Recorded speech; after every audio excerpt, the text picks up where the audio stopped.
You cheated on me with a black man, didn't you? Michelle glares at me, accusingly. Indeed, I'm concerned that our son's skin color doesn't look like ours. But that doesn't mean I'm cheating, which is outrageous. What? Then let's get a DNA test. Fine. Once the results are out, you'll be paying me compensation. Honestly, I don't have time to cheat. Feeling this way, I argued back at him. In response, he retorted, as if tit for tat. I'm confident that this child is definitely mine and Michelle's son. I'll make you regret this. I muttered to myself as I watched him roughly leave the hospital room. A few days later, I received 2 DNA results. So, that's what it is. After checking the content, I called Michelle and showed him. No way, this can't be right. Upon seeing it, Michelle started trembling. Looks like there's someone else we need to talk to. Encouraging him, we decided to go to a certain place. I am Anna. I run a company. My parents always let me do what I liked. Anna, your life is yours alone. That's right. Live with no regrets. It was what they always said. Thanks to my parents' upbringing, I grew up to take on various challenges. Eventually, my interest turned abroad, and studying overseas deepened my fascination. Using my experience from studying abroad, I established my company. Since then, I've been busy but enjoying my work days. Work is good, but you should play a little too. A friend who was worried about me organized a party. That's where I met Michelle, who would become my husband. Actually, I was a junior at your college. Oh? Really? I didn't remember him, but apparently, we had crossed paths a few times at university. He had been interested in me since then but hadn't found the chance to express his feelings. So, when I heard about this party, I insisted on joining to meet you. He said with a laugh, which I found adorable, and I accepted his confession and we started dating. Both of us shared a love for watching foreign films, and we hit it off immediately. Without any major fights, we got married after a few years of dating. I'll always protect you, Anna. Thank you. Let me protect you too. We promised to protect each other. In fact, he said, I want to help you in many ways. And since our cohabitation period, he actively helped with household chores. Anna trusts this man. We trust him too. Yes, exactly. But feel free to contact us anytime if something's up. My parents agreed, and with no objections from my in-laws, we got married without any issues. We were supposed to have a happy life. Anna, there's something important I need to talk about. One day, Michelle approached me with a troubled look. Surprised by his expression, which I had never seen before, I stared at his face. Actually, I made a big mistake at work recently. According to Michelle, he had made a significant error at work that affected his performance.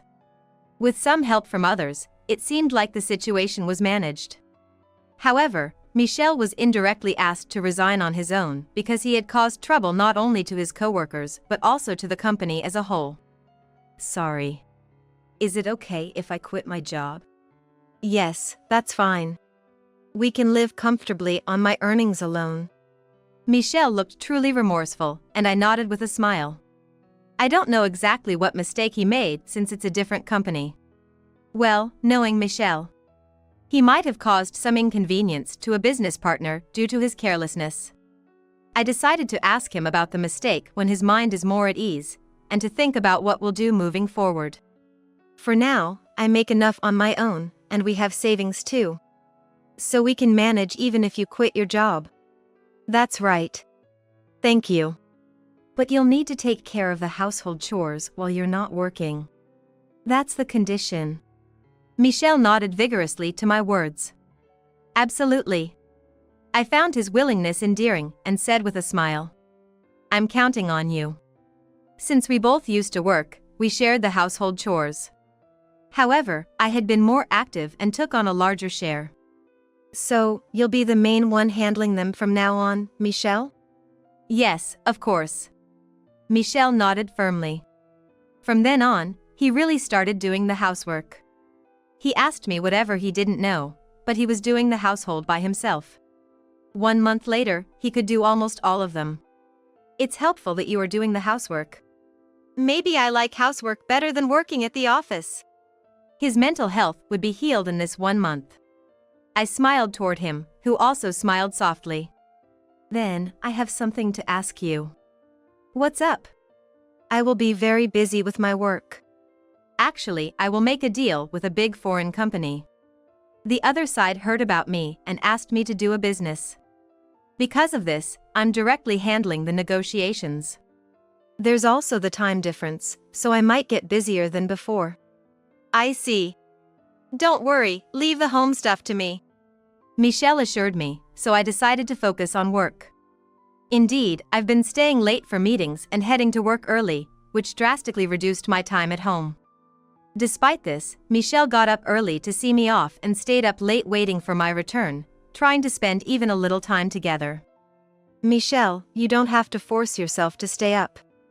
It's okay. I take a little nap during the day. I just want to be with Anna, even if it's just for a few minutes. Michelle said with sleepy eyes. Really, thank you. You're welcome. Oh, but can I ask for one thing? His request was honestly unusual. Because he rarely asks for anything. Can we go out together next day off? Really? That's all? Of course. I just want more time together with Anna. He said with a smile, and I resolved to definitely take the next holiday off. And when I finally got a day off, I planned to go out with Michelle.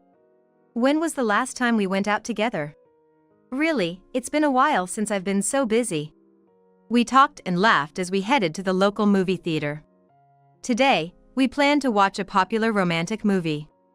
It's been a long time since we've had such a leisurely moment. Just when we were enjoying our time. Michelle? What? A woman called out to him. I recognized her too. Her name is Maria. She works as an administrative assistant at my company and is quite the topic of conversation in many ways. Seeing her, I stiffen up and glance at Michelle beside me. Maria?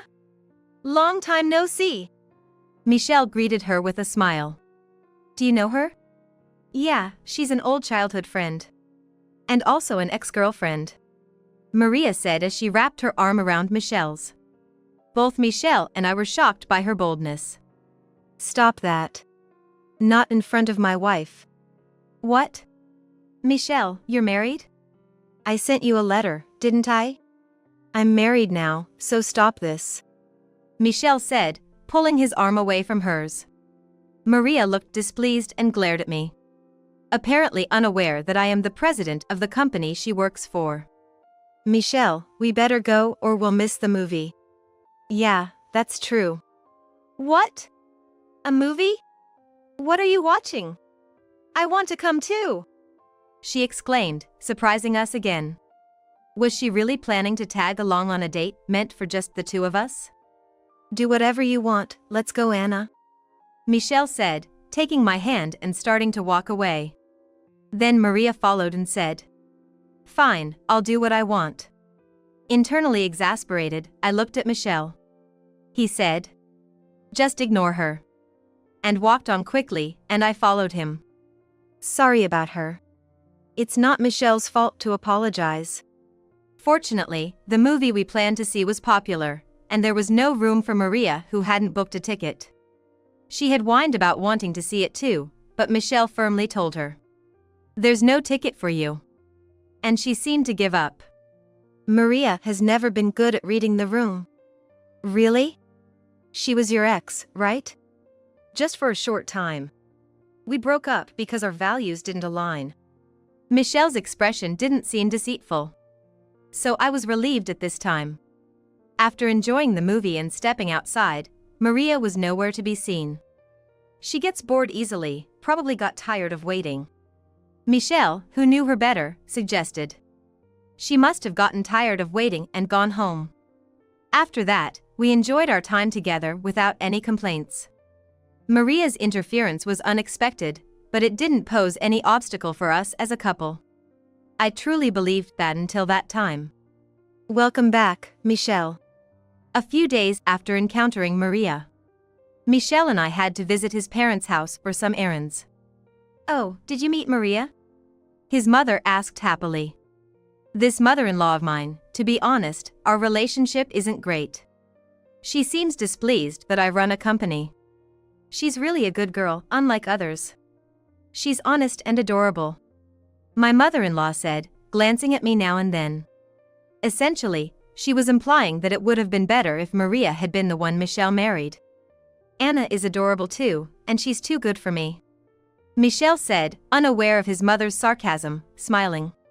"Stop it, it's embarrassing," the father-in-law said, sighing in exasperation as he admonished the mother-in-law. "Michel, you need to realize when your mother is making snide remarks to your wife." "What?" "You probably think, my mother would never do something like that, but you need to be a bit more skeptical." Indeed, Michel tends to be naive. That's probably why he doesn't notice Maria's cold glances towards me or his mother's sarcasm, believing such things couldn't be happening. "Got it." Michel nodded, though he looked like he didn't quite understand. Soon after this, my work finally settled down, and I started spending more time at home. "Oh, really?" "Michel? What's wrong?" That's how I quickly noticed something was off with him. When I asked him, startled and frozen, he replied, "It's nothing." "Really? You seemed quite shocked." "It's nothing, I told you," he snapped suddenly, startling me into silence. Noticing my reaction, Michel quickly apologized. "Sorry, I've got a lot on my mind and didn't mean to startle you." "Yeah. I guess I overreacted a bit too," I replied while looking at him, but he wouldn't meet my gaze. Fiddling with his phone nervously, I felt something was off but chose not to probe further. From that day on, Michel's demeanor changed. "Are you going to be late today? What time will you be home? Stopping anywhere?" "I should be home around the usual time today. Planning to come straight home." "Okay." He watched me suspiciously, increasingly concerned about what time I would be home. Yet when I did get home, he'd just say welcome back and retreat to his room. "What's going on?"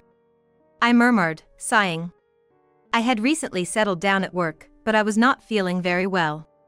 I decided to go to the hospital just to be sure. There, I was told, "Congratulations." The fact that I was pregnant. Sure, I had felt unwell, but I never imagined I was pregnant, and I was shocked into stillness. I wonder if he'll be happy. I felt anxious. Lately, Michel had clearly been rejecting me. But I couldn't keep silent. "Really? I'm going to be a father? Awesome!" Michel exclaimed with exaggerated joy when I finally told him. Seeing his reaction, I also felt relieved and joined in the celebration. "We need to tell Mom and Maria right away," he said. However, I froze at his words. I understood telling his mother, but why mention Maria? "Why would you tell Maria?" "She's a childhood friend, and I've been consulting her about stuff." His words made my head spin. When had he been in touch with Maria? "Why do you need to tell her? She's not involved, right?" "It's okay, isn't it? It's good news after all," he replied, looking genuinely puzzled by my reaction. Honestly, I told him I was uncomfortable with his ex-girlfriend, someone he used to be intimate with, being in personal contact with him. "Well, if Anna doesn't like it, I'll hold back." Michel said that to me. But I wanted him to clearly stop, not just cut back. However, if I said that, he'd probably respond with why. "For now, I just want you to prioritize our child." "Okay, I got it." Michel nodded earnestly. True to his word, he supported me and stopped bringing up Maria. Thanks to that, I was able to focus on giving birth with peace of mind. "Anna, you can do that." "Yeah." And just like that, the due date arrived. And after hours of labor. "Congratulations, it's a healthy boy." I gave birth. I was truly happy to meet my son from the bottom of my heart. "Look at this child." Until I saw my son's skin color. Both Michel and I are white, but our son's skin was black. Still, I was just glad he was born. Anna, you did great. Thank you, Michelle. After a while, Michelle entered the hospital room, smiled at me, and peeked at our son's face. Then, he suddenly stopped moving. This skin color! Michelle must be surprised. I was too when I first saw him. So, it's true what Maria and the others were saying. His unexpected words shocked me, and I looked at him bewildered. Michelle then glared at me fiercely. You cheated with a black man, didn't you? Michelle accused me while glaring. Indeed, I was concerned that our son's skin color didn't look like ours. But to say I cheated, that was outrageous. What? Then let's do a DNA test. Fine. I don't even have time to cheat. With that thought, I argued back at him. In return, he retorted, feeling as if it was tit for tat. I am absolutely certain this child is mine and Michelle's son. I'll make you regret this. I muttered this as I watched him storm out of the hospital room. Thinking back, I was probably very emotional at that time. That's why I couldn't forgive Michelle's words. At that moment, I received a call from someone. Who would turn out to be the key person in this situation? A few days later, 2 DNA test results arrived at my hands. So, that's what it is. After checking the content, I called Michelle and showed it to him. No way, this can't be true. Michelle trembled as he saw the DNA results. It seems there's someone else we need to talk to, I said, urging him to go with me. Of course, our son, Jackson, came along. Welcome back, Michelle. And you too as well. We arrived at Michelle's parents' house. Michelle's mother greeted him with a smile but gave me and Jackson, whom I was holding, a cold look. I told them to come. Michelle's father appeared behind his mother. As he welcomed us, his mother reluctantly let us in. So, what brings you two here together today? Firstly, our son was born safely. His name is Jackson, I said, showing Jackson to his grandmother. Michelle's father looked happy and said, he looks like Michelle when he was a baby. However, next to him, Michelle's mother snorted. Really Michelle's child? The skin color is completely different. In her words, I silently presented the DNA test results. Written there was proof that Jackson is indeed Michelle's biological son. So, it turns out that Jackson is truly Michelle's son. But then, what about his skin color? Perhaps you have some idea about that? Michelle's father suggested, causing his wife to shudder. What do you mean? I've known about your affair for a long time. A few days ago, the person who had contacted me was Michelle's father. He had personally congratulated me on the birth and asked, "What about Michelle?" I honestly told him about our interactions. I'm sorry about Michelle. Also, about the black man, I think I know something about it. I'll pay, could you look into it too? When I relayed this to Michelle's mother, she started to tremble. Look into what? Our parent-child relationship. Michelle's father announced as I presented another DNA report. The results written there denied any blood relation between Michelle and his father. Meaning, Jackson's skin color was inherited from Michelle's biological father, who was his mother's affair partner. Just because you cheated, don't assume I did too. But, Maria said... Are you still hung up on her?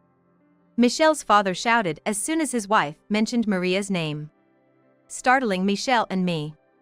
Jackson began to cry, and Michelle's father hurriedly apologized. Sorry for startling everyone. I truly am sorry. Once Jackson calmed down, Michelle's father explained why he had shouted. It seems he disliked Maria. She's always been self-centered. She'd involve our family in her whims without a second thought, and yet, my wife doted on her because she was a familiar girl. Maria used to insist on joining whenever Michelle's family went on vacations or shopping. Not only that, but she also interfered with Michelle's schooling, trying to get him to go to the same places she did. Michelle was unaware, but she interfered with your social circle too. What? According to Michelle's father, Maria had mingled with Michelle's friends, harassing the women and hitting on the men. Causing several troubles, Yet Michelle's mother saw it as just a girl's whims, and Michelle thought she just wanted to be involved with me. You probably thought of her as a cute little sister. Michelle's father sighed. Then he apologized again. My family has caused you trouble, and I am truly sorry. Don't worry about it. But I'll need to think about what happens next. Michelle looked puzzled at my words. And I smiled at him. There are things I am grateful for about you.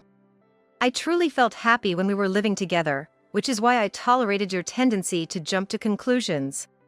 I was really happy to have married Anna too, which is why I couldn't tolerate the thought of infidelity. Michel hurriedly tried to justify himself. I couldn't feel any of the love he once had for me. That's how disappointed I am with Michelle.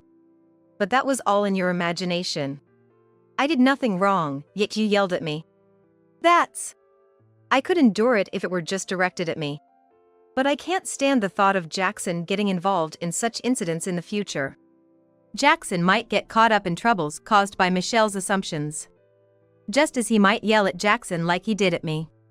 I can't imagine raising Jackson with someone like that. Fortunately, my parents believed me when I said I was innocent. And they agreed to help raise Jackson. I truly appreciate all the support you've given me. That's why I'll make sure the assets are divided properly, and I won't ask for child support. Michel, being a stay-at-home husband, doesn't have an income. Asking for child support wouldn't make sense because he couldn't pay it. Luckily, I earn enough for myself, so that's not a problem. Dividing our assets, I can still live comfortably with Jackson and my parents. But there's one thing that bothers me. You started looking at me with suspicion even before you knew about my pregnancy, right? That's because Maria told me that my wife was cheating. Apparently, his suspicion began after Maria's insinuations. When I pressed for details, it turned out that since the day they reunited, Maria had been contacting him. Maria listened to everything I had to say. He talked to Maria about his frustrations with household chores and his feelings of inferiority because I am a company president and he is unemployed. It seems he was venting his stress by talking to her. Then Maria told me, your wife is cheating with a foreigner. Tell me more about that. One day, Maria sent him a message along with a photo. In the photo, a woman, seen from behind who looked like me, was arm in arm with a black man. That's why I thought Anna was cheating. I thought she wasn't home because she was busy cheating, not because she was busy at work. At his words, I sighed deeply. I knew from that day that Maria didn't like me, but I hadn't realized she was feeding lies to Michel. However, if Michel had dismissed it, it wouldn't have been an issue. So, you thought I was cheating, and that's what escalated this situation? I said, and he nodded. He tried to respond, but eventually closed his mouth, unable to find the words. That's how it is, so goodbye. I told Michel, nodded only to my father-in-law, and left his parents' house. I took Jackson and returned to my parents' home. A few days later, I was waiting for someone in my company's conference room. Excuse me, why are you here? Maria, the person who walked in, made a disgusted face upon seeing me. Why are you at the company? Why don't you sit down first? I suggested, her face showing displeasure. She still seemed unaware that I was the president of the company. I heard from Michel that you told him I was cheating. I confronted her. What are you talking about? I do have proof, you know. I said, showing her a screenshot sent from Michel's phone. Upon seeing it, Maria retorted. So what? It's true you were meeting with a foreigner, wasn't it? Yes, that's right. Because that's my job. Work? Now that you mention it, what job is that? At that, I smiled broadly. I'm the president of this company. What? Maria was stunned as I handed her my business card, and she froze in place. I don't need a troublemaker like you here. I told her, causing her face to turn pale. Maria had been flagged as a dangerous individual in my network. After all, you skip work, and you hit on every male employee without hearing anything good. That's nonsense. I showed her the evidence I had gathered over time. Can you say the same after seeing this? You don't work, and you cause trouble for other employees. I have no intention of keeping someone like that, I said coldly, and she looked down, defeated. I wondered what excuse she would come up with next. As I thought this, she suddenly spoke up. I'm so sorry. I didn't know you were the president. She suddenly apologized. I've always admired Michelle. And I got jealous of the president, so I did what I did. Admired? It seems like you treated him however you wanted. According to what I heard, the real reason Maria broke up with him was because of her own infidelity. She started dating Michelle because she was bored after being dumped by her boyfriend. And she discarded Michelle just as casually. Well, it seems Michelle himself was completely unaware of her schemes. He thought of her as a cute little sister. Using him like that, Maria didn't like the idea of him having someone else. That's why she fabricated the affair and sent it to Michelle. The person in the photo wasn't me. It was Maria disguised as me, mingling with a man. But don't worry. As you wished, I am getting a divorce, I said, making her look up. But don't think you can go back to Michelle. My father-in-law is angry not only with Michelle and his wife, but also with Maria. Furthermore, Michelle expressed, I never thought she was that kind of woman. Blaming Maria for the reason we ended up divorcing, directing his anger towards her. My mother-in-law is also facing a crisis with my father-in-law and doesn't have the capacity to help Maria. No one is going to help you. I heard that Maria's own parents have disowned her because she keeps causing trouble. And everyone except Michelle has realized her true nature, so she doesn't have any friends either. Please, not fired. I'll change and start working hard. I can't trust your words, I replied with a smile. Stop joking around. Maria then snapped. She was throwing things off the desk in anger. What are you doing? Hearing the noise, employees rushed in and restrained Maria. She was eventually taken away by the police that other employees had called. Your precious child is waiting at home, don't overdo it. I was slightly scolded by the employees, and I apologized with a laugh. After that, Michelle and I officially divorced. Sensing that my feelings had completely detached, Michelle signed the divorce papers and said sadly, I really enjoyed being married to Anna. I asked him, what will you do now? He replied that he planned to work. Anna might not need it, but I want to provide child support. I thought about it for a moment. I had actually investigated Michelle afterward. It turns out he was also causing trouble at work by making assumptions that affected his business relationships. Michelle, if you want, I can introduce you to a job. Really? A company I know had asked me if I knew any good people because they were short-staffed. I proposed introducing Michelle to a company on the condition that I explain his situation without hiding anything. Please, I appreciate it. Understood. I nodded firmly. But why are you doing so much for me? I truly appreciate you. Because of your support, I was able to succeed in my work. This is my way of giving back. At my words, Michelle, teary-eyed, said, Thank you. Michelle then started working at the company I introduced him to. This time, he's careful not to act on assumptions, and everyone around him is keeping an eye out. On the other hand, Maria, who was fired, seems to be in a tough situation. They sent that woman and wife to a distant strict family. Maria, unable to rely on her own family, turned to her mother-in-law for help. Her mother-in-law tried to assist her, but she has no earnings. The money received from the property division with her father-in-law was quickly spent by Maria. So she clung to her father-in-law, who then dumped both of them off at a relative's house. It's a strict and busy farm, they said it'll straighten them out. The father-in-law's voice conveyed relief, and I felt reassured. The father-in-law has protected his wife from trouble and has been cooperative with me. So I hope he finds happiness too.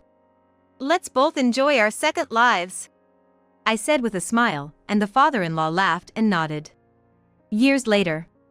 Today was a visitation day with Michelle and Jackson, so we met up. It's been a while, both of you. Jackson has grown a lot since I last saw him, Michelle said with a gentle expression, patting Jackson's head. He still works at the company I introduced him to and pays child support every month. That's why I regularly allow Jackson to meet him. By the way, about Jackson's name. I wanted him to have a kind heart that listens carefully to others. I explained, Michelle chuckling in response. That's right. I don't want Jackson to make the same mistakes I did. Michelle reflected.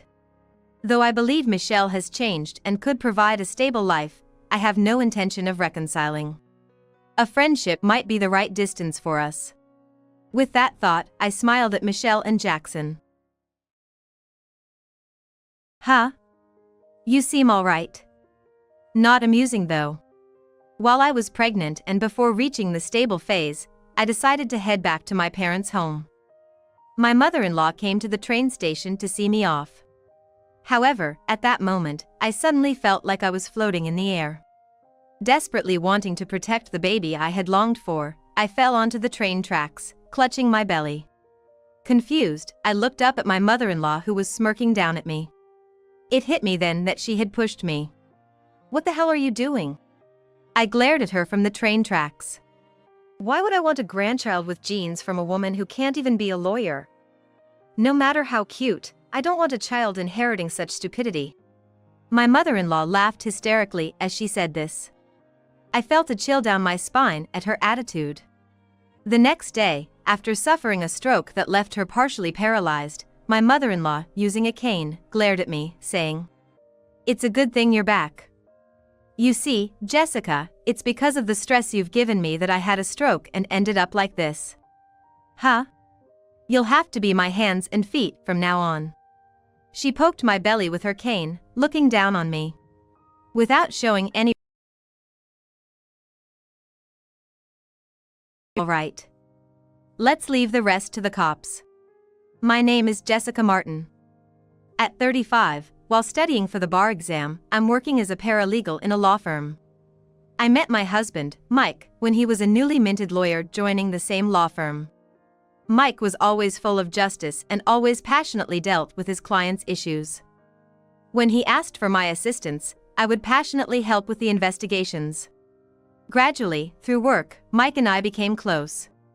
One day, after everyone had left the office and I was studying alone, Mike approached me. Hey, studying for the bar exam, huh? Yes, I really want to pass it this time. Well, I can help you out. What? From that day on, he would teach me almost every day. He would always explain things patiently. Then one day, after our study session, while we were out for dinner, he said, "Jessica, would you consider dating me with the intention of getting married?" Really? Are you sure about someone like me? Mike, who was 6 years younger than me and joined the law firm at the young age of 24, made me wonder if I was the right choice for him, considering his bright future. However, with his never-give-up attitude, he pursued me day after day. Won over by Mike's passion, I accepted his confession a month later. From the beginning of our relationship, we both had the intention of getting married, and we tied the knot 3 months into our relationship. Mike's parents had divorced when he was in high school, so until he started working, he lived with his mother. And on the day I visited Mike's family home to introduce myself, I greeted nervously. "Hi, I'm Jessica. Nice to meet you." Seeing me so tense, his mother kindly said, "Oh, Jessica, no need to be so nervous. Mike, you found such a sweet and wonderful lady. I'm so happy for you." Despite being 6 years older than Mike, his mother welcomed me warmly. A month later, Mike and I registered our marriage. We were both very busy with our jobs after marriage and hadn't given much thought to having children. But about a year after we got married, I fell ill and found out I was pregnant when I visited the doctor. "Mike, I'm pregnant." "Really? Awesome." When I told Mike about the pregnancy, he jumped with joy. I also informed my mother-in-law, and she exclaimed, "Congratulations, Jessica," clapping her hands in delight. Around the same time I found out about my pregnancy, I failed the bar exam I had taken. I was shocked since I believed I would become an attorney this time. However, being over 30 and experiencing the miracle of life inside me for the first time, I decided to focus solely on becoming a mother for a while. Given the risks of having a child at my age, I was filled with apprehension and doubts. Yet, every day, I felt joy as I could feel the new life inside me growing stronger. When my morning sickness began, there was a work task I absolutely had to complete, so I stayed late at the office. While taking a short break and sipping on my caffeine-free herbal tea, I was suddenly overcome with intense abdominal pain so severe I couldn't stand. I had a bad feeling. Without a second thought, I called a nearby hospital and took a taxi straight there. Upon arrival, the doctor's face turned pale, and I was immediately taken to a treatment room. "I'm sorry, but this time," the doctor began, informing me and Mike, who had rushed over, of the miscarriage. Losing the baby was devastating. Lying on the hospital bed, I turned away from Mike and sobbed silently. "Mike, I'm so sorry." It's not your fault, Jessica. Losing the baby is heartbreaking, but I still have you. That's what matters most." His comforting words filled me with gratitude, guilt, and a profound sense of loss. Unable to hold back any longer, I cried out loud. The next day, my mother-in-law, concerned about my health, came over. "It's a shame. Considering your age, it must have been tough to conceive in the first place. Take it as a life lesson." As she sipped her tea nonchalantly, I couldn't believe my ears. Was she truly trying to comfort me? Her next words confirmed my doubts. "If you want a child so badly, hurry up and try again. If you can't conceive naturally, just consider fertility treatments." She laughed heartlessly. Honestly, having just lost a child, I wasn't in the mindset to think about having another one right away. Yet, my mother-in-law was not only pushing for another child but also suggesting expensive fertility treatments. I was too shocked to reply. About a year after the miscarriage, I became pregnant again. Thinking of the first time, as soon as I informed Mike, he not only expressed joy but also showed concern for my well-being. "We've been given another chance at life. I want this baby to safely come into this world. What do you think about staying at your parents' home until you're past the critical phase?" "That might be a good idea. I can take some time off work, so maybe I'll take you up on that." I then decided, based on Mike's suggestion, to spend time at my parents' home until the 5th month of pregnancy. When I called my parents to inform them I'd be coming in a week, they were eagerly awaiting my return. And 3 days before I was due to leave, I wrapped up my work and began my maternity leave. However, the day before I was to go to my parents, my mother-in-law unexpectedly stormed into our home.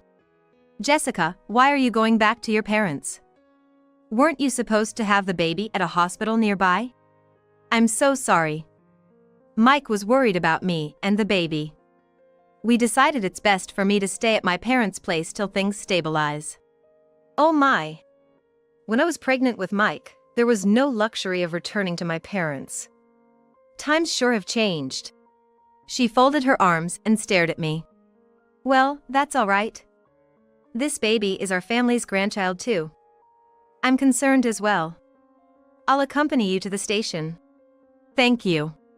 When I seemed intimidated by my mother-in-law's imposing tone, she asked me about my train's departure time for the next day. She then said, "I'll come over again in the morning, before leaving."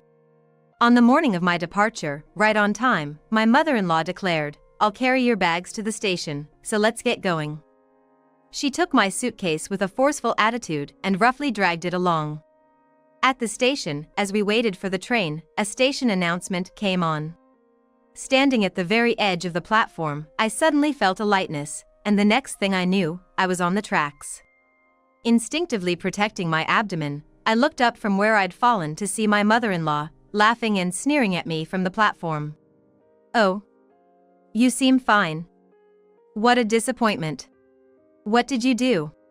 Why would I want a grandchild with genes from someone who couldn't become a lawyer? Even if the child's cute, I don't want one tainted with your stupid blood." Chills ran down my spine as I looked at her. Because of my fall, the train was temporarily stopped, causing an inconvenience to many passengers. Despite my anger at my mother-in-law, I felt guilty toward the other passengers. I took a seat at the end of the train, heading towards my parents' nearest station. The next morning, while I was still asleep, I got a call from Mike. Hey, sorry for calling so early. Last night, my mom had a stroke. What? Is she okay? Yeah, she's gonna live, but it seems she's paralyzed on the right side. It's gonna affect her daily life. I hate to ask, but can you come back? All right, I understand. I came to my parents' home to protect my unborn child. But now, because my mother-in-law collapsed, my brief respite was cut short. Feeling deflated, but worried about Mike's unusually downcast voice and his mother's condition, I explained the situation to my parents and hastily returned to Mike's family home. I'm really sorry, Jessica. You came here to rest for the baby's sake, and now this. It's okay. How's your mom? She said she could get home on her own and didn't need me to pick her up. She's in a cab now, should be home soon. As the two of us anxiously awaited her return, we heard the front door open. Hobbling in with a cane, she glared at me. Mom, I was so worried. I'm glad it wasn't more serious. Are you okay? Jessica, you're back? Did you miscarry again? No, the baby's still. I touched my stomach to show her the baby was okay, but she snorted and said, If you're back, it's just perfect timing. Jessica, because of the stress you've caused me, I've had a stroke and ended up like this. What? You'll be taking care of me from now on. But you're Mike's wife. You have an obligation to take care of your mother-in-law. She then laughed and jabbed my belly with her cane. I desperately tried to shield my baby from my mother-in-law's assault, clutching my belly and bowing my head. What are you doing? Do you intend to disobey me? I nearly lost my life because of you. Yet here you are, trying to bring a new life into this world, and it makes me so furious. I looked down, trying to hide my fear from her. Understood. Let's leave the rest to the police. Huh? Reaching my breaking point with my mother-in-law's attitude, I half-laughingly told her. She just tilted her head in confusion. Do you remember the other day at the train station when I fell onto the tracks? I remember, so? A police officer just came to this house because he wants to hear about what happened when the train stopped that day. What?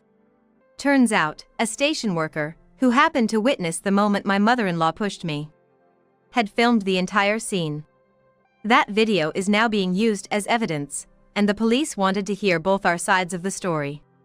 When I told my mother-in-law, she looked as if she'd seen a ghost.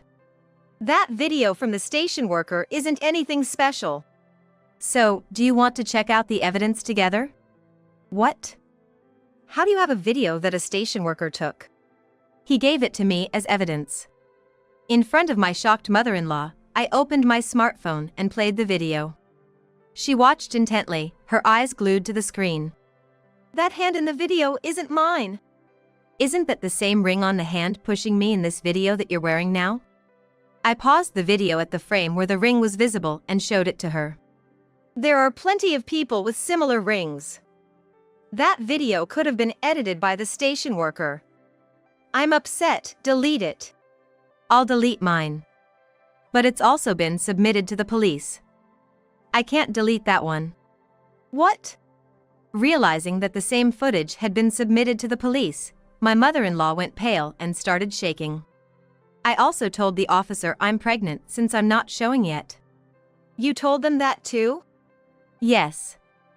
They were quite shocked when I told them everything. I informed her that I had recounted everything to the police. And her face went beet red in anger. What? This makes me look like a criminal. Well, aren't you? To think I have such a terrible daughter-in-law. Fuming with anger, my mother-in-law glared at me. But I calmly poured some non-caffeinated herbal tea into a cup and offered it to her. Here, drink this to calm down. Oh, this herbal tea? Do you remember? My mom got this for me to help relax pregnant women. Taking the cup from me, my mother-in-law gulped down the tea. Why are you giving this to me now? Did you know this tea isn't recommended for early pregnant women like me? What? The herbal tea my mother-in-law gave me when I was pregnant with my first child. At the time, I was so pleased with her thoughtfulness that I poured the tea into my water bottle every day and carried it to work to drink.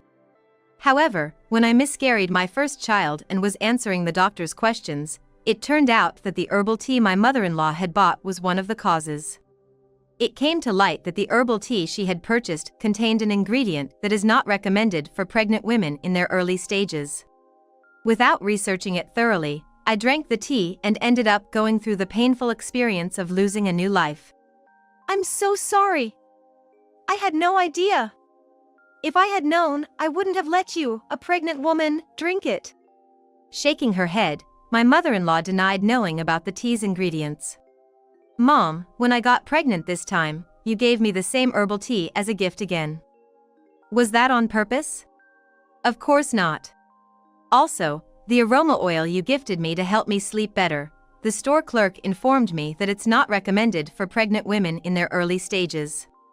That can't be. When I showed the aroma oil bottle to my mother-in-law, she averted her eyes. You mentioned at the train station, when I fell on the tracks, that I have stupid genes that can't become a lawyer, right? Mom, you can't be serious. I'm sorry. It's not my fault. Both the aroma and the herbal tea were gifts I got for Jessica after hearing from a friend that they were good for pregnant women. Please, believe me. My mother-in-law, paralyzed on her right side, looked at me and apologized. Please don't abandon me. Now that I've become like this, the only option is to rely on Jessica to take care of me. Sorry, I refuse. Why? Despite her pitiful eyes, I smiled at my mother-in-law and denied her caregiving request. How can you, as a daughter-in-law, refuse to take care of your mother-in-law? I am not your direct family, so I am not obligated to take care of you. Even when I spoke about the law, it seemed the mother-in-law couldn't trust me, so she turned to Mike to verify the facts. Mike, is that true? Jessica's right, Mom. Jessica isn't someone who should be taking care of you. Well then, Mike, why don't you take care of me? When the mother-in-law approached Mike's feet, she strongly grasped his foot with her unparalyzed left hand, desperately crying. Seeing the mother-in-law sobbing at Mike's feet was like watching a child. It was a pitiable sight, especially given her previously imposing demeanor. True, I'm not a lawyer yet, but with my paralegal work and the law studies I've done, I'm as confident in my legal knowledge as Mike. When I mentioned some laws about caregiving, it seemed the mother-in-law was genuinely surprised. When Mike gently shook off his mother-in-law's grip, she, weakened from a stroke, fell forcefully onto the floor. She gave money to my friends calling it a severance, complained loudly to waiters when we dined out, and even pushed my pregnant wife onto the train tracks. What's wrong with that? I thought I was doing it for you. Enough is enough. I've been fed up with your irrational behavior for years.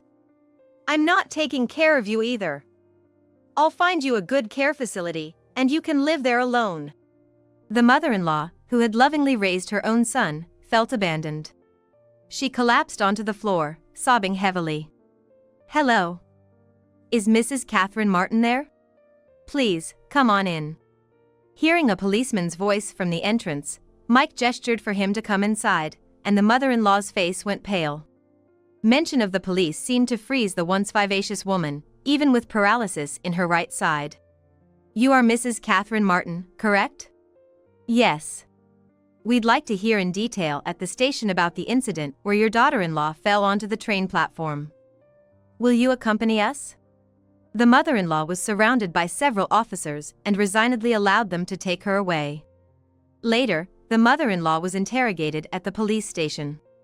From stopping the train to pushing me, a pregnant woman, and my subsequent miscarriage, she was thoroughly questioned. Is our talk done? Please, have mercy. Yes, it's true I pushed my daughter-in-law onto the tracks.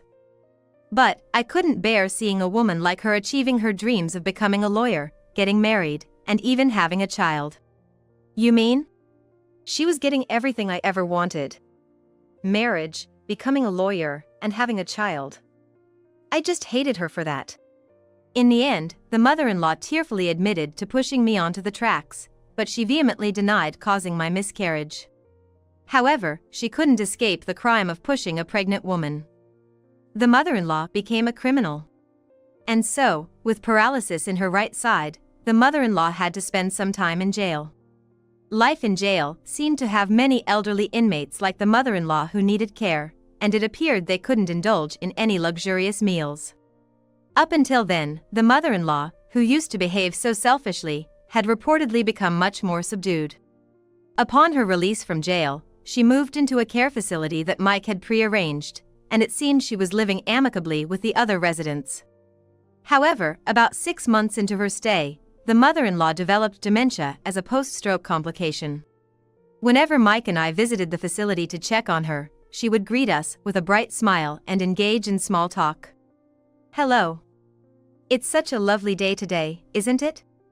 It seemed she had completely forgotten about her son Mike, me, and the rest of her family. The drastic change in the mother-in-law was initially shocking for both Mike and me. Yet, seeing her participate in activities, taking walks, and generally enjoying her time at the facility surrounded by caregivers and fellow residents, she seemed as peaceful as a saint, which brought us relief. Later on, I safely entered the stable period of my pregnancy and the baby inside me was growing healthily. Being on maternity leave and spending most of my time at home, once I finished my chores, I dove deep into studying for the bar exam and took it when I was almost due. A few days later, I began to feel labor pains and rushed to the hospital. The midwife informed me that I was in labor. Before I could mentally prepare, I gave birth to a baby boy. The moment he was born, he let out such a strong cry that he surprised the midwife and nurses. Due to the suddenness of the labor, Mike, who had planned to be there for the birth, missed it. But when he saw our newborn son, he gently held him and smiled. "He's so adorable. Hey, have we decided on a name for him?" While holding our son a bit awkwardly, Mike turned to me and said, "On the count of 3, why don't we both say the name that comes to mind?" We both chuckled. Taking Mike up on his suggestion, we both blurted out a name at the same time. "I knew it! Jessica, you were thinking the same thing!" Mike and I laughed in surprise at having chosen the same name. Both of us, having a deep love for law and a strong sense of justice, had become lawyers. Considering the background of our family, we unanimously named our son Justice. A year passed, and our son grew big enough to walk on his own. Mike was hard at work as an attorney. And I was about to start my first day, not as a paralegal, but as an attorney, proudly wearing a brand new suit with my attorney's badge. Since the day the mother-in-law pushed me onto the train tracks, I learned that nothing good comes from envy or jealousy. Out of jealousy, she had pushed me, leading her to experience a stroke, time in jail, and eventually dementia, leading her down an unexpected path in life. Disturbing another's happiness out of envy is never a good thing. Whether good or bad, the consequences of our actions always come back to us. Every morning, as I chase our lively son around the house and pin my attorney's badge to my chest, I am reminded of the fight for justice. Why are you ignoring me? I've decided not to speak to strangers. I understand. I'll leave. Living with my in-laws, they completely ignore me. I expected it from my mother-in-law, but I never imagined my father-in-law would treat me like this.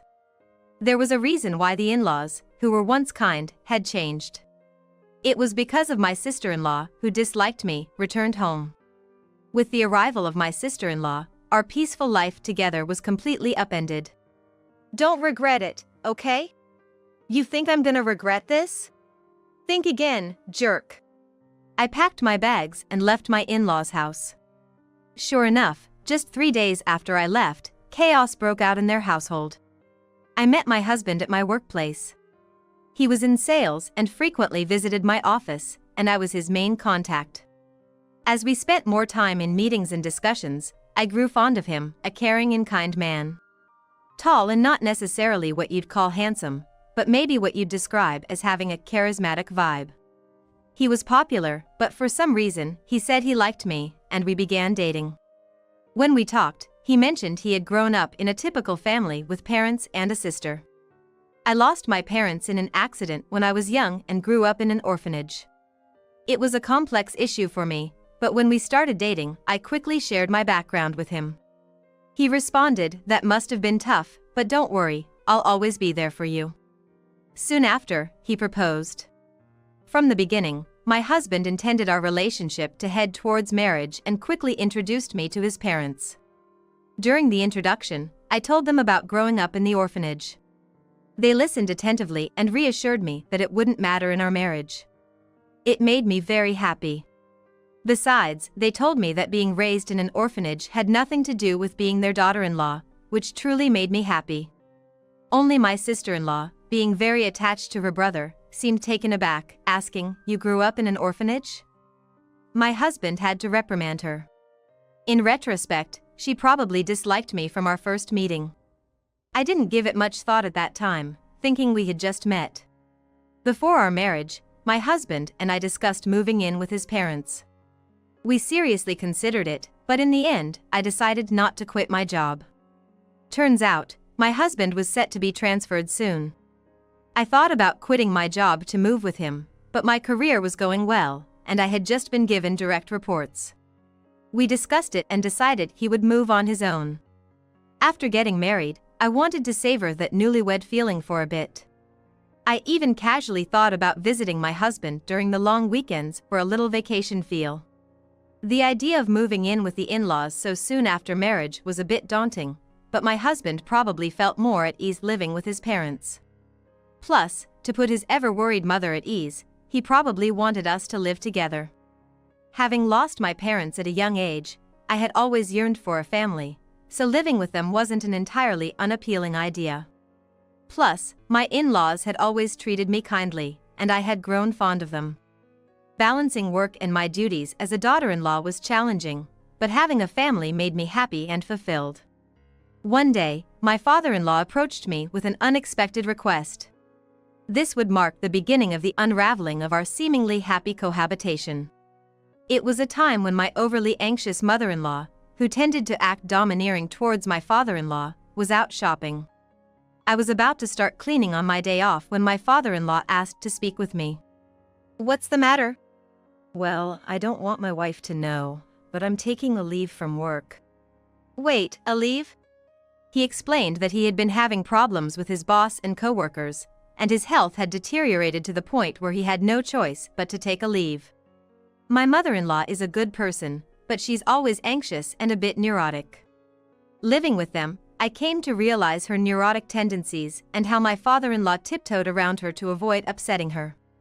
He had always been on the slimmer side, but now that I think about it, he did seem to have lost some weight recently. It would be nice if the mother-in-law was the type to genuinely worry about my father-in-law's weight loss. However, when he had previously taken a sick day due to a cold, she remarked, "A cold? All of your colleagues are at executive levels by now. It's because you're always taking days off, claiming bad health or colds. That's why you don't get promoted." Rather than showing concern, she was the kind to give him a hard kick in the pants. He probably tried his best to push through, no matter how poor his health was. However, his condition worsened, and he secretly took multiple sick days to visit the hospital. He was both mentally and physically at his limit. With his frequent early departures, tardiness, and absences, there was talk of him possibly taking a temporary leave from work. But my father-in-law didn't want to upset my mother-in-law under any circumstances. If he were to suggest taking a leave of absence, it's obvious that she would explode in anger. Besides, my father-in-law's salary wasn't that great, and he depended on his overtime pay. So, taking a leave would mean he'd be making significantly less. If he told my husband, he'd probably end up telling my mother-in-law. So, he approached me, asking if I could help with the living expenses. If I suggest taking a leave, she might even divorce me. Hearing those words from him felt like a punch to the gut. I deeply appreciated my in-laws, who had warmly welcomed me without discriminating against my background of being raised in an institution. Determined to be supportive, I made up my mind to help him out during this tough time. "Understood. I'll transfer money into your account every month. Please use it for living expenses. I'm truly sorry. I'll do my best to recover quickly and return to work. Thank you so much." After that, my father-in-law pretended to go to work as usual while I transferred money into his bank account, which he used for living expenses. My mother-in-law, being rather carefree, didn't meticulously check her bank statements or maintain a household ledger, so she never noticed my transfers. Pretending to go to work, he would visit a mental clinic or take walks in the serene mountains. Gradually, his complexion seemed to improve. I thought he might be returning to work soon, but then, an unexpected event occurred. After a marital spat, my sister-in-law returned to her parental home. There's nothing like being home. I thought I'd go crazy if I had to stay with that idiot husband of mine. I'll be staying here for a while. Please prepare meals for me, too. I was well aware from our first meeting that my sister-in-law didn't like me. During our family's first meeting, my husband was really upset because she was visibly displeased. During the wedding, she maintained a sour expression throughout and even told me point blank, "My brother looks so good, but you. It would have been better if he married someone prettier." And she openly looked down on me, raised in an institution, saying it was embarrassing that I didn't have parents to present at the wedding. However, she got married earlier than us and had already moved out, so I thought our interactions would be limited. That's why I thought living with them would be okay. If she had been living at home, I wouldn't have even considered moving in, knowing the daily jibes I would receive. Still, I thought this visit was just temporary due to her marital problems and expected her to leave within a few days. Despite her stern behavior towards my father-in-law, my mother-in-law was never harsh towards me. And even if my sister-in-law had made snide comments, I believed my mother-in-law would have defended me. But I was wrong. One day when I returned from work, something seemed off about my mother-in-law's behavior. "Is something wrong?" She seemed distant, not engaging in her usual conversation. When I asked, she responded, "Did you know you've been bad-mouthing me behind my back?" "What? I've never said anything bad about you. You've always been kind to me, and I'm truly grateful. Why would I badmouth you? You've been playing the good daughter-in-law card all this time, but you've been bad-mouthing me on the side. Fine, whatever." Saying this, she left the room. In the hallway, my sister-in-law was smirking. "Looks like you've fallen out of favor. Did your true colors show? Being raised in an institution, your background really does show, huh? It's better not to badmouth people, you know." "I haven't said anything bad about her." "Oh, the neighbors seem to have heard it. After I returned home after such a long time, they told me that you've been constantly criticizing her." "What? Who are these neighbors?" "Look, it's been a while since I got married and moved out, so I've kind of forgotten the names of the neighbors. I've never said any of those things. Stop making things up." "Oh my, how rude. Mom. She's calling me a liar and bullying me." Saying this, she entered my mother-in-law's room. After that, my sister-in-law's malicious behavior escalated. She claimed I told her to sleep in the corridor and take the last bath because she's just a lodger. She'd complained to my mother-in-law about every little thing. Every time, I had to explain that I hadn't said or done any such thing. However, my mother-in-law seemed to be completely taken in by my sister-in-law's words and seemed to be under her influence. My sister-in-law continued her stay, making me wonder if she intended to stay indefinitely. With these worries, I headed home with a heavy heart. I'm home. Previously, my mother-in-law would cheerfully greet me with, "Welcome back." Now, there's silence. "I'll get dinner ready." Saying this and stepping into the living room, I was shocked. Normally, my sister-in-law would nag me to prepare dinner quickly, but now, my mother-in-law, father-in-law, and sister-in-law were all eating sushi together. Surprised, my sister-in-law said, "Oh? It looks like someone who isn't family is home. You're not thinking of having sushi, are you?" Without even glancing at me, my mother-in-law continued eating while watching TV. "If you wanted sushi, you should have said so.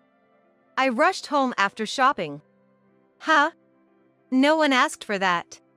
"Hey, Mom, Dad, I went out with my friends during the day and got some delicious pudding. Let's eat together." As my sister-in-law said that, without paying any mind to me, the three of them started eating the pudding. I was exhausted from work and didn't have the energy to get upset, so I went to my room without eating. The next day, my sister-in-law said she was going out with friends and asked me to drive her to the station. I obviously declined since it was a weekday and I had work. Even if we were headed in the same direction, it would be a completely different route, and she wanted to leave close to noon. There's no way I could take her. Just take a day off, it's fine. Your cute little sis-in-law just wants a ride. She never had the chance to relax and hang out after she got married, right? Can't you be a bit kinder to her now? With all due respect, didn't you go out with friends last night after getting a late-night call? Seems like you've been going out almost every day since you came home. I have work. Please take the bus or train. My mother-in-law and sister-in-law were murmuring in the background, but I was fed up. I left for work. However, that night, the defining event that made me decide to leave this house took place. I got held up at work and returned home after picking up some groceries, expecting to be berated. It had started raining by the time I left the office, and it was pouring so hard that even getting in and out of the car, I was drenched. I wondered what nasty trick would be played on me tonight, but when I got home, the three of them were eating takeout just like the day before. No greeting, acting as if they didn't even notice my return. But I've grown used to this treatment. I glanced toward the courtyard from the hallway and saw something placed in the center of the garden. Taking a closer look, it was my belongings. A designer bag I bought with my first paycheck. Shoes that were my first birthday gift from my husband. And even my computer that I use for work at home was soaked. As I was in shock, my sister-in-law said with a smirk, I felt so grossed out having a stranger's things in the house, so I threw them out. Flaunting a designer bag like that, how arrogant of you. Neither of my in-laws said a word about her outrageous behavior. Why didn't you stop her? Have I done something to you? Do you really believe her lies? That I've been bad-mouthing you, bullying her? Aren't you mad at her for what she did? My mother-in-law avoided my gaze, staying silent. Why won't you say anything? I can't talk to strangers. I can't be friendly with someone who's not family. My mother-in-law wouldn't even look at me. My sister-in-law grinned, waiting for my rebuttal. Wait. Where's my father-in-law? I'm the one supporting him during his time off. I'm the one helping out with the finances in this house. Sure, I did it out of gratitude, but shouldn't he defend me now? Surely, he'd be on my side? Hoping for support. I looked at him. But he walked past me, without a word, and went into his room. That was the breaking point for me. I see. I've had enough. Oh? Are you mad? I'm sorry. To be honest, I never liked you from the beginning, you know. Being raised in an institution and all. Just don't regret this. Like I would, loser. I packed my things and prepared to leave immediately. Seeing me in this state, only my father-in-law seemed flustered since he was the one depending on me financially.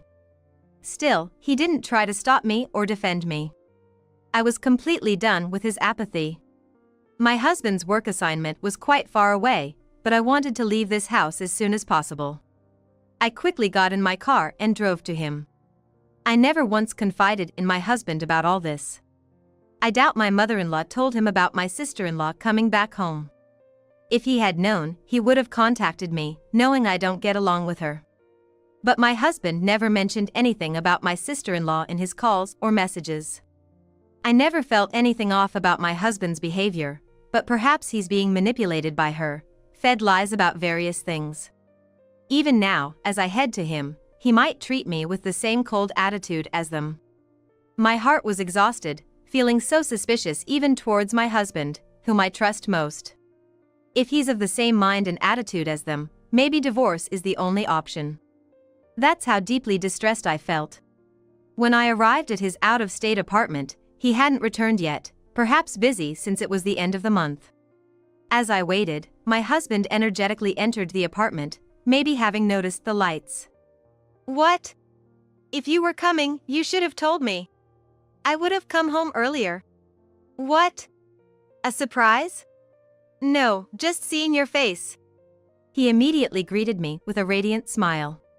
The relief of seeing him happy to see me combined with the humiliation from my in-laws' house made a mixture of emotions flood out, and I broke down crying.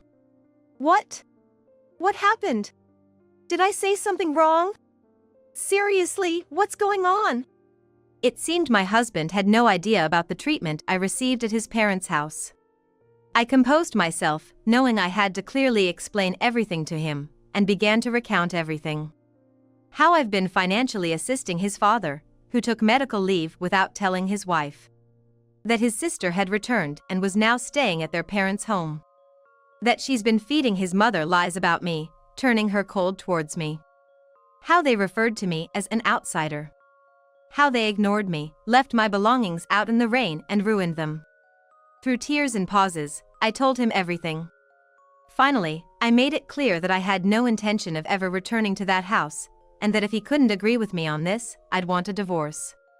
My husband apologized for being too engrossed in his work and not checking in on me more often, regretting his family's behavior towards me.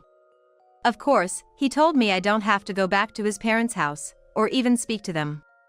Even if I ever forgave them, he was adamant about cutting ties with his parents and sister. He also promised not to provide any financial aid to his father anymore. That night, I felt truly relieved. The tension I had been holding melted away, and I had a peaceful sleep by his side. After that, I never returned to my in-laws' house. While commuting from my husband's out-of-state place was not feasible, I had already approached my company about working remotely since my sister-in-law and mother-in-law started treating me harshly. My job doesn't necessarily require being in the office, and many of my colleagues and superiors also work remotely. While I have to visit the office a few times a month, several colleagues live even further away, so switching to remote work wasn't a problem. I hadn't truly experienced married life since moving in with his family and dealing with my sister-in-law's bullying, but now, we could finally live like newlyweds. Just as I was setting up my remote workstation, predictably, my sister-in-law contacted me. It turned out the day after I left their house was the day my father-in-law was supposed to get paid. My mother-in-law usually withdraws a certain amount and transfers it to their household account on payday, but this time, she couldn't. Of course not. Until now, I had been supplementing my father-in-law's reduced salary due to his time off. Upon checking their balance, my mother-in-law confronted him, and he confessed that I had been helping them financially. Hey, why didn't you tell me you were covering the living expenses?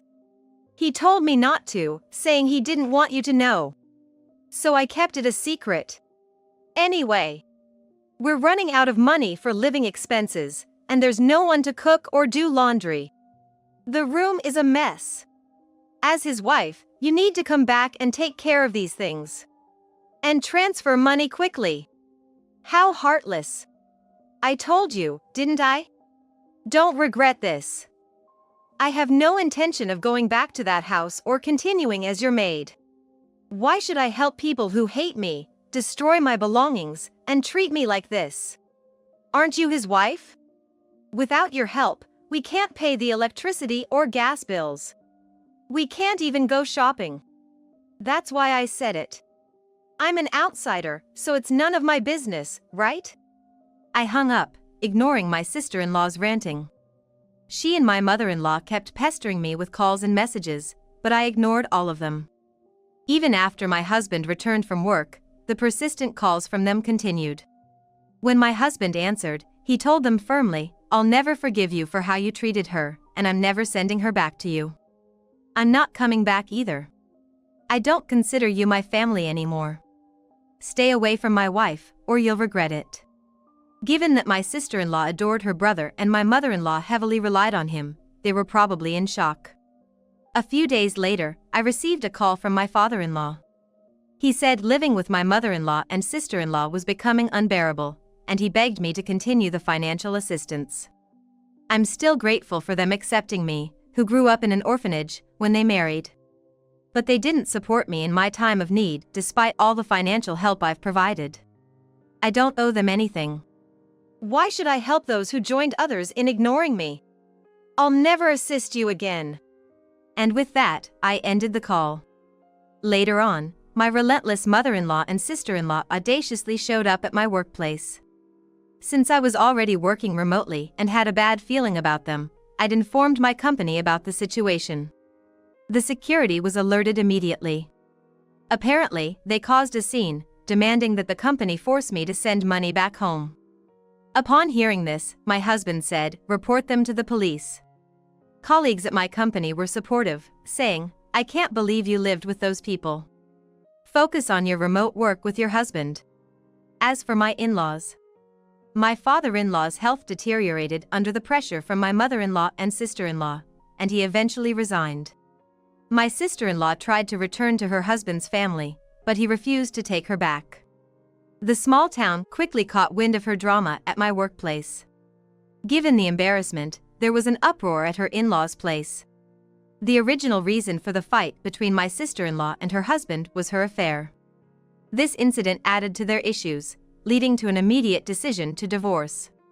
Without a home, my in-laws and sister-in-law moved to a cheap apartment, managing to get by on part-time jobs. As for my husband and me, we're finally living peaceful days, feeling mentally and physically fulfilled. Recently, we found out we're expecting a child and are overjoyed.